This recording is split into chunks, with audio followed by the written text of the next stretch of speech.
जय हिंद दोस्तों, कैसे हैं आप सब। आज हम उत्तर प्रदेश के सबसे लोकप्रिय स्थान यानी कि मिर्जापुर में अंतर्गत आने वाले विंध्यवासिनी देवी का मंदिर यानी कि विंध्याचल जाने की बात कर रहे हैं।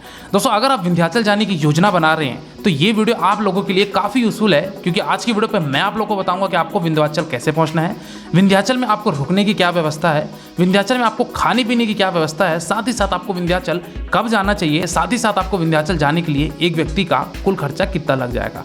तो दोस्तों, बनी रहेगी मेरी वीडियो में, एक एक करके सारी बातों को विस्तारपूर्वक वर्णन करते हैं, जिससे आपको विंध्याचल जाने के लिए काफ़ी सहूलियत मिले और आपका कुल खर्चा भी कम आ जाए। तो बिना विलंब किए वीडियो को आरंभ करते हैं। सबसे पहली बात दोस्तों कि हमको मिर्जापुर के विंध्याचल कैसे पहुंचना है। दोस्तों, अगर मैं पहले विकल्प की बात करूं यानी कि बाई ट्रेन की बात करूं, तो अगर आप नज़दीकी रेलवे स्टेशन की बात करें, है तो वैसे विंध्याचल रेलवे स्टेशन, तो वहां आकर आप वहां से 1 किलोमीटर की दूरी पे आपका मंदिर बना हुआ है, तो वहां जाके आप दर्शन कर सकते हैं। वही अगर आपको विंध्याचल तक के लिए डायरेक्ट ट्रेन नहीं मिल रही है तो फिर आप आ सकते हैं मिर्ज़ापुर रेलवे स्टेशन, और मिर्ज़ापुर से वहाँ आपको लगभग विंध्याचल 8 किलोमीटर की दूरी पे पड़ता है।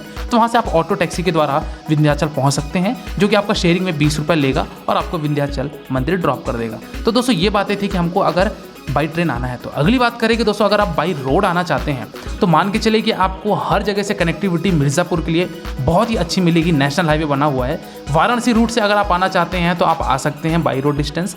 वहाँ पे आपको उत्तर प्रदेश की ट्रांसपोर्ट बसेस भी चलती है, यानी कि गवर्नमेंट बस भी चलती है, तो वहाँ उसके माध्यम से भी आ सकते हैं। वाराणसी से अगर मैं मिर्ज़ापुर की बात करूँ तो 80 किलोमीटर की पड़ती है, और अगर मैं विंध्याचल की बात करूँ तो मान के चलिए कि 85 टू 88 किलोमीटर पड़ती है। तो दोस्तों, बस से भी वेल कनेक्टेड है और हम विंध्याचल अपने शहर पहुँच सकते हैं। दोस्तों, अगर मैं यहाँ पे तीसरे ऑप्शन की बात करूँ यानी कि फ़्लाइट से आना चाहते हैं, तो दोस्तों फ़्लाइट से आने के लिए आपको वाराणसी से आना पड़ेगा, क्योंकि नज़दीकी इंटरनेशनल एयरपोर्ट है वो है आपका वाराणसी एयरपोर्ट। वाराणसी आप पहुँचिए, वहाँ से आपकी 80 किलोमीटर की दूरी पड़ती है और आप यहाँ विंध्याचल पहुँच सकते हैं, यानी कि मिर्ज़ापुर तक आपको वेल कनेक्टिविटी देखने को मिल जाएगी। चलिए दोस्तों, हम विंध्याचल आप पहुंच चुके हैं और बात करते हैं कि हमको यहाँ स्टे कहाँ करना चाहिए। दोस्तों, मंदिर परिसर में ही आपको आसपास बहुत सारे वहाँ पे अच्छे होटल्स भी मिल जाते हैं, और अगर बात की जाए बजट होटल्स की तो बजट होटल्स भी देखने को आपको मिल जाएंगे। लेकिन अगर आप मंदिर के आसपास रुकना चाहते हैं यानी कि विंध्याचल में रुकना चाहते हैं, तो 1 किलोमीटर के दायरे पे आपको 400 रुपये 500 रुपये में आपको 2 लोगों के लिए आराम से रुकने की व्यवस्था हो जाएगी। गीज़र के साथ आपको फैसिलिटी मिल जाएगी, वेल मेंटेन्ड वॉशरूम भी मिल जाएगा। तो इस तरीके से आप यहाँ अपना स्टे बना सकते हैं। वही अगर मैं बात करूँ दोस्तों कि खान पान की, तो विंध्याचल में आपको ढेर सारे वहाँ रेस्टोरेंट, भोजनालय, ढाबा देखने को मिलेंगे, जो कि आपको नॉमिनल 50 रुपये 60 रुपये भरपेट थाली होता है। तो थाली सिस्टम के हिसाब से आप खाना खा सकते हैं। चलिए दोस्तों, यहाँ पे हम विंध्यवासिनी देवी मंदिर की तरफ बढ़ते हैं।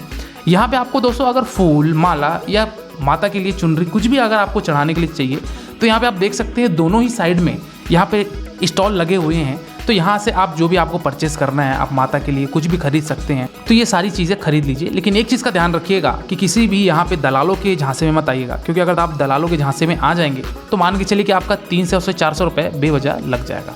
दोस्तों, ये रहा कोतवाली का थाना, और यहाँ से आपको 2 रूट करते हैं। एक रूट ये जो हम चल रहे हैं, ये रूट आपका जा रहा है यहाँ पे विंध्याचल का गंगा घाट, और दूसरा रूट जो था वो दोस्तों आपका सिटी के लिए निकलता है, यानी कि मिर्ज़ापुर विंध्याचल सिटी के लिए निकलता है। दोस्तों, हम यहाँ पे चलते जा रहे थे। कुछ दूर हमको जाने के पश्चात दर्शन करने से पहले हमको यहाँ घाट जाना पड़ेगा, जो कि एक फेमस घाट है, वो है यहाँ का दीवान घाट। अब दोस्तों, दीवान घाट में आपको स्नान करके डुबकी लगाकर अगर आप यहाँ पे जल भी अगर ले जाना चाहते हैं एक प्रसाद के तौर पे, तो आप यहाँ का गंगा जल भी भर सकते हैं। ये रही यहाँ की यथा गंगा नदी, जहाँ पे लोग स्नान कर रहे हैं। दोस्तों, ये नदी उतनी गहरी तो नहीं है, लेकिन अगर आप जितना ही आगे जाएंगे तो उतना वहाँ पे आपको गहरा मिलेगा। तो बेटर ये है कि आप यहाँ पे घाट के आसपास ही रहकर आप यहाँ पे स्नान कीजिए। गंगा नदी का ये दृश्य देखिए, काफ़ी सुंदर और काफ़ी शानदार तरीके से यहाँ का घाट बनाया गया है। और वहाँ से आप अगर जल लेना चाहते हैं तो यहाँ पे आपको जेरी कैन भी मिल जाते हैं, जो कि 20 रुपये 30 रुपये लेगा, और आपको यहाँ से गंगा नदी का एक बेहद खूबसूरत नज़ारा देखने को मिलेगा। चलिए दोस्तों, हम गंगा स्नान कर लिए हैं और इसके साथ ही साथ हमने जल भी ले लिया है। अब हम चलते हैं अपने मंदिर दर्शन करने के लिए, जो कि मंदिर जाने के लिए आपको लगभग आधा किलोमीटर तो पैदल चलना ही पड़ेगा। दोस्तों, ये रहा माता का मंदिर, जो कि मुख्य मंदिर आपका इसी तरह से दिखता है। दोस्तों, ये माता के मंदिर में मैं गया था लगभग अगस्त के महीने में, तो उतनी ज़्यादा यहाँ भीड़ आपको देखने को नहीं मिलेगी। लेकिन अगर आप नवरात्रि के टाइम पे आते हैं तो आपको भीड़ का सामना काफ़ी ज़्यादा करना पड़ेगा, क्योंकि नवरात्रि में यहाँ घंटों लाइन में दर्शन के लिए लग जाते हैं। चलिए आइए, मैं मंदिर के अंदर का आपको कुछ छोटा सा झलक दिखाता हूँ।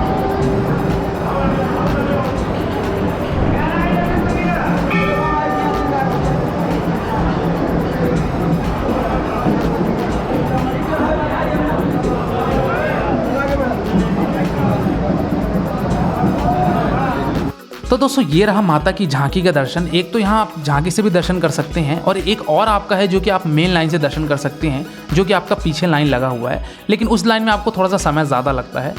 तो दोस्तों यहाँ से आपको माता की झांकी दिखेगी और कहने का मतलब ये है कि माता के आपको झलक दिखेंगे और आप माता के दर्शन करके वहाँ पे और भी कुछ छोटे मोटे स्थान हैं उनको भी एक्सप्लोर कर सकते हैं। दोस्तों यहाँ पे एक चीज़ और ये बताना चाहूँगा कि यहाँ पंडा लोगों के यहाँ पे भी आप जहाँ से भी मत आइएगा, आपको हम प्रसाद चढ़वा देते हैं, पूजा करवा देते हैं, क्योंकि वो आपका ज़बरदस्ती का पैसा ही जाएगा, इसमें आपको और कुछ हासिल नहीं होगा। तो कृपया करके इन सब चीज़ों से आप बचिए और माता के दर्शन करने के पश्चात आप वहाँ से चल पड़िए। अब बात करते हैं दोस्तों कि विंध्याचल में हमको घूमने के लिए कितने दिन की ट्रिप बनानी चाहिए। तो दोस्तों विंध्यवासिनी देवी माता के मंदिर दर्शन करने के लिए एक दिन पर्याप्त है। अगर आप वाराणसी के साथ साथ विंध्याचल करना चाहते हैं तब तो फिर ठीक है, आपका 1 नाइट 2 डे का स्टे बनेगा। तो आप 1 नाइट अपना जो स्टे है वो तो वाराणसी में लीजिए या फिर 1 नाइट आप मिर्ज़ापुर में लीजिए, लेकिन 1 नाइट 2 डेज में आपका वाराणसी का भी टूर हो जाता है, साथ ही साथ आपका मिर्ज़ापुर के विंध्याचल यानी कि विंध्यवासिनी देवी माता का मंदिर का भी दर्शन हो जाता है। तो इस तरीके से आपको समझ में आ गया होगा कि आपको कितने दिन की ट्रिप बनानी चाहिए। वही अगर मैं बात करूँ लास्ट कि आपको आना कब चाहिए, तो जैसा कि मैंने आपको बताया कि आप नवरात्रि का पर्व छोड़कर, आप दशहरा का पर्व छोड़कर आप कभी भी आ जाइए। माता के दर्शन के लिए आपको मुश्किल से आधे घंटे या ज़्यादा से ज़्यादा 1 घंटे लगेंगे और आप माता के दर्शन आराम से भली भांति कर लेंगे। चलिए दोस्तों लास्ट बात करते हैं कि आपको ये विंध्याचल और वाराणसी दोनों अगर आप एक साथ करते हैं तो आपको एक व्यक्ति का कुल खर्चा कितना आ जाएगा। तो दोस्तों अगर आप एक बजट होटल में रुकते हैं और अगर आप खान पान भी एक नॉर्मल रेस्टोरेंट में करते हैं तो मान के चलिए कि एक व्यक्ति का हार्डली आपका 3000 से 3500 रुपये लगेगा। होटल अकोमोडेशन, ट्रांसपोर्ट के खर्चे और आपके खाने पीने के खर्चे लगेंगे और आप आराम से विंध्यवासिनी देवी के दर्शन और आप वाराणसी के दर्शन यानी कि काशी विश्वनाथ के दर्शन कर लेंगे। आज की वीडियो में दोस्तों फिलहाल इतना ही। मेरे ख्याल से आपको सभी चीज़ें क्लियर हो गई होंगी। इसके बाद भी अगर आपको दोस्तों कोई डाउट है तो आप मेरे इंस्टाग्राम यात्रावास ID में विजिट करके जो भी आपके प्रश्न है वो मुझ तक प्रकट कीजिए। डेफिनेटली आपको मेरे द्वारा या मेरी टीम के द्वारा आपको रिप्लाई दिया जाएगा। आज की वीडियो में दोस्तों फिलहाल इतना ही। मिलते हैं फिर एक नई वीडियो में एक नई यात्रा के साथ, एक नए विषय के साथ। तब तक के लिए शुक्रिया। जय हिंद, जय विंध्यवासिनी माता, हर हर महादेव। आपकी यात्रा मंगलमय हो।